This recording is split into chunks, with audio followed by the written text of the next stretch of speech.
Layla. So we have quite a few things to go through in our lesson video today. You sent me some awesome video clips, so I want to make sure we have plenty of time to go through all those things. I might talk a little fast because the nice thing about a video is you can always go back and rewatch it if you need to, but I do want to make sure we have time to get to everything. So I'm just gonna get started, go right into it. So the first thing is actually the theory, which I forgot to mention to send a picture of page 13, but that's actually perfectly fine. What I'll do is the next time I see you, I'll check page 13 then, which would be August.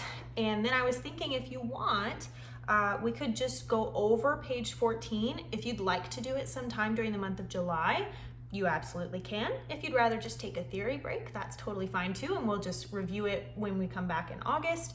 But either way, you have the option. So page 14 is the next page in the book, and this is switching gears a little bit. We're starting to move into going over rhythm. So we're starting to look at different time signatures, beginning with the time signature 2-4, which is just like what we have in Sad Feelings. And so what they do is at the top of the page, they sort of go through the types of notes that we see most often in 2-4, and they're not getting into eighth notes yet. I know that we've seen eighth notes, we're working on music with eighth notes, but they're just covering the quarter note and the half note at this point. So they're explaining that the quarter note gets 1 count and the half note gets 2 when you're in 2-4 time. And so what they want you to do is on section number 1, you can clap and count it aloud if you would like to. They're basically just showing you some of the main rhythmic examples that we might see in this time signature. The first thing you'll really have to write in and to do on this page is number 2. So they've given you an example of a rhythm, and they want you to fill in the counts just like they've started to do on the example above. So on beat 1, you would fill it in with a 1. On beat 2, you fill in with a 2. Pretty straightforward. It actually, you might think, I might be missing something. This seems a little bit easy, but it really is supposed to just be that easy. It's just beats 1 and 2 all the way through the example. Now on number 3, they're gonna have you fill in the counts again for this example, but this time they've left off the bar lines. So you have to go in and fill in where all of your bar lines should be to separate this measure of 2 counts from this measure of 2 counts from this measure of 2 counts all the way through, okay?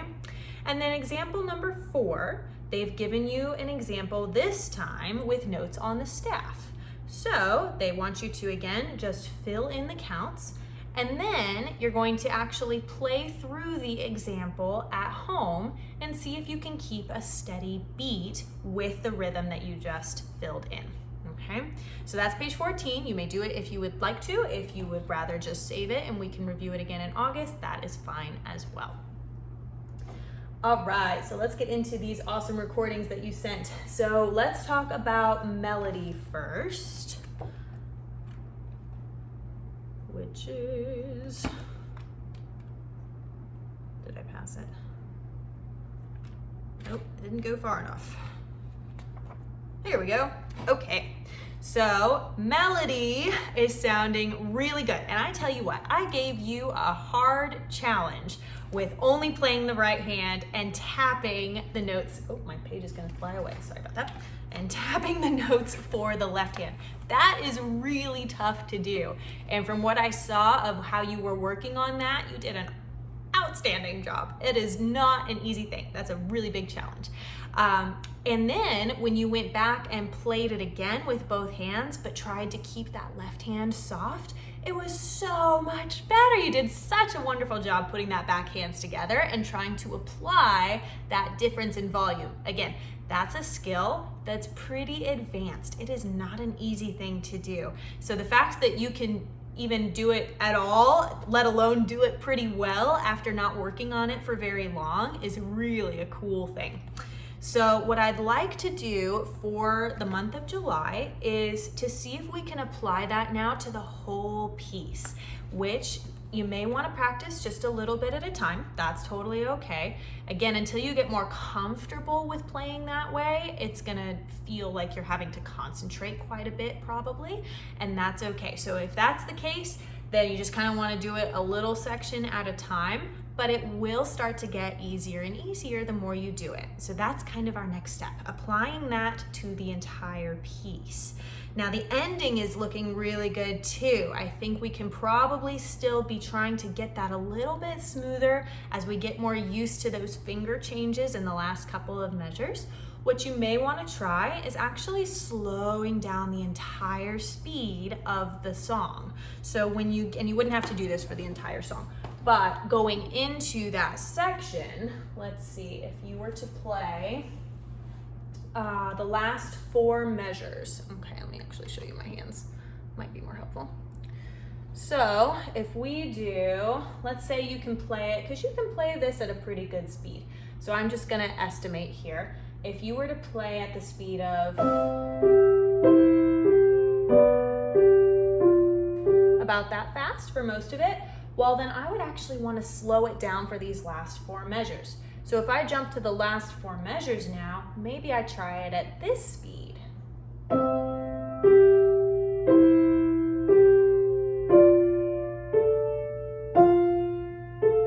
Oh, and I'm playing wrong notes. Ha ha ha. So that kind of at least gives you an idea. When you play it, you'll get the right notes, I'm sure. But that gives you an idea of, just because you could play it a little faster, sometimes it can help to slow down the whole thing, and that way you get to smooth out all of those finger changes because it's at a slower speed. You have more time to think. In my case, it would be helpful to have more time to actually read the notes that I'm trying to play. And that way you can have a smoother result all the way through to get used to those finger changes, which we can then easily speed up later on. Let's see, sad feelings. Let's go on to that one. Your melody for sad feelings is looking really good. So both hands, we've got really solid notes at this point, and I'm actually going to just leave it up to you if you would like to keep just what we have for this and just kind of, keep it reviewed so that we're ready to put it hands together and go on in August. That would be fine. If you'd like to go on a little bit, I just have a couple things that I want to point out really quick here. So we've done our first line. Our second line, your left hand, you should be okay to kind of start trying to read through those notes on your own. We've got some more G sharps that show up in the left hand, just like we had that the 2 G sharps in the second measure of the first line. We're gonna have some more show up on the second line. And when you are going to, let's see, measure 7, that is where you're going to want your left hand to shift down a little bit so that you can jump down to the D, which is your first note in that measure, with the second finger. Now they have a 3 in parentheses written underneath the 2 finger number there. That's an alternate fingering. I wouldn't use that though. I think your hand is much better positioned if you use the second finger on, and this is again on measure 7, on that D, which is the first note of that measure for your left hand. That way you're pretty much set up all the way through the ending, except for when you have to jump up in the last measure. So if you look at the last measure for sad feelings, you have this octave jump for A's. So we're starting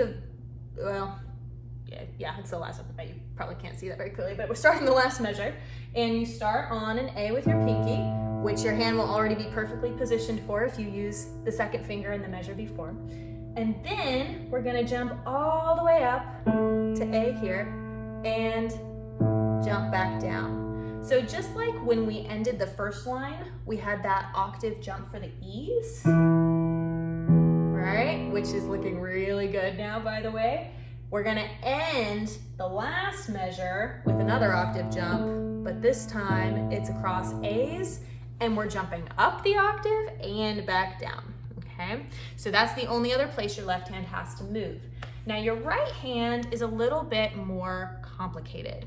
So with the right hand, we've got some more of those rhythms that we were working on in the first line. We have some dotted eighth notes followed by a 16th note for that long short pattern, right? So we've got some more of that. Your right hand is also gonna move around quite a bit more. So if you'd like to try going through the right hand notes on your own, you are more than welcome to do that as well. You just wanna make sure that you're being really careful about reading each individual note, because your hand will not stay in the same place very much for this second line, okay? Now again, we kind of have this weird parenthesis finger number thing going on when we get to measure 7. They give you a couple of options. That's why it looks like that. The plain finger numbers are kind of the first option, and then the ones in parentheses are kind of an alternate option. Now, when you get to measure 7 for right hand, they kind of give you some bizarre fingering anyway. So what I would do is so in that measure, you're playing a B, C, D, G sharp, which I know sounds kind of odd. I promise it will all come together when the song is done. But for now, by itself, that sounds a little bit strange. So what I would do based on where you're gonna be coming from is use your second finger on the B. So again, this is measure 7 for right hand. And then third finger on C, because it's right there. Fourth finger on D. I don't know why they put a finger 1 there. That makes absolutely no sense. Don't do that. And then you can reach your second finger down to the G sharp. So let me show you that here. So we've got second finger on B, and then we're gonna play 3, 4. Second finger comes down to the G sharp, okay? And then for your very last note, you can either move your third finger down to the A, or if you'd like to, you can cross your thumb underneath to the A. Either one is totally fine. It just matters which one you prefer and what you like the feel of better, okay? So for your right hand on that second line, you would play 2, 3, 4, 2, and then either 1 or 3 for the very last measure, okay? So hopefully that helps you out there. Again, if you would rather just wait and go over that together when I see you in August, that's perfectly fine. But hopefully, if you would like to get started on it on your own, that gives you a little bit more to go off of. Okay, so then Freight Train, we have a totally killer first line. You are crushing it with that change from getting slow and soft to faster and louder. It sounds so, so good. I love it so much. So hopefully it makes it more fun to play too, because it's definitely more enjoyable to listen to than when it's all the same over and over and over again. You make it have so much dimension. I love it. So I think we're ready at this point to start trying to put the ending of this piece hands together. We've got on the second page that section where each hand kind of does a new thing for a couple of lines. And then we've got our last 2 lines where we have kind of that return to the original opening. But this time, instead of getting faster and louder, we're getting slower and softer, right? So the 2 lines that are different, again, that's on the second page, these 2 guys right here, right? So that's kind of where we started keeping it hands alone. If you'd like to start trying to put it hands together, I think that'd be a great idea because it looks like we have a pretty good handle for our notes at this point.